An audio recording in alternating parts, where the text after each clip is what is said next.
Okay, so today I have enough time to make a couple of rain gutters for just above the door here. And what I'm using is a oh,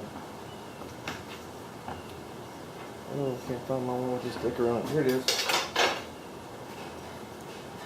It's a 1/2-inch C-channel aluminum. It bends pretty easily. You just go a little at a time.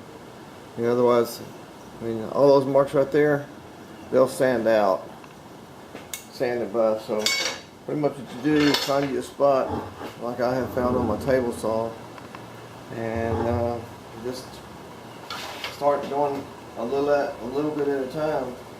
Don't go too much. You can always bend it back if you bend it too much, but you don't want to bend it too often. Because the more you bend it, the more apt you are to make a mistake or make it look ugly. Just a little at a time, a little at a time. And you got some frogs. Make sure wherever you're bending on is nice and flat, so because if it's at an angle, it's going to twist it all out of whack.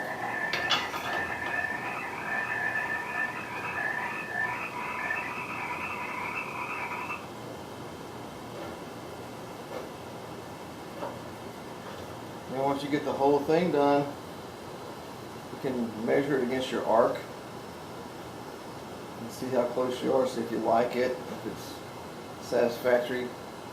And once you get it satisfactory, then you can start your buffing and polishing. And that's as far as I'm going to go on that one. It's a little bit too much, but you get it.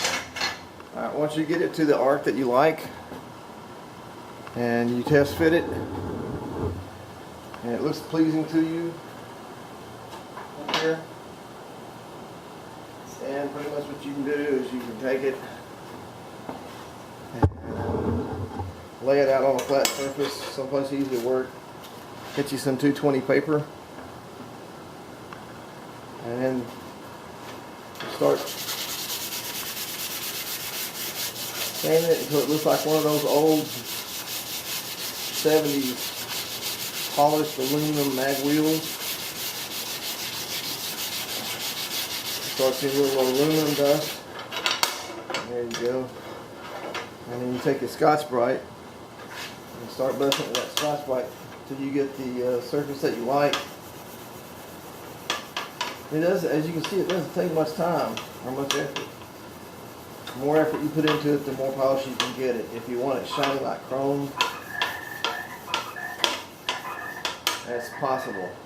You just keep buffing it more. And then once you get it all like the way you want it, and the inside's buffed and polished, take some double stick tape and put on here, and you got your side all done, whether if you're going to paint it or put metal on it. And you might want to mark it with a pencil before you apply it. I'll put that in another video. And stick it on with that double stick tape. That double stick is pretty good stuff. I mean, it holds on really, really, really well. So that's how I make my rain gutter for my teardrop over my teardrop door.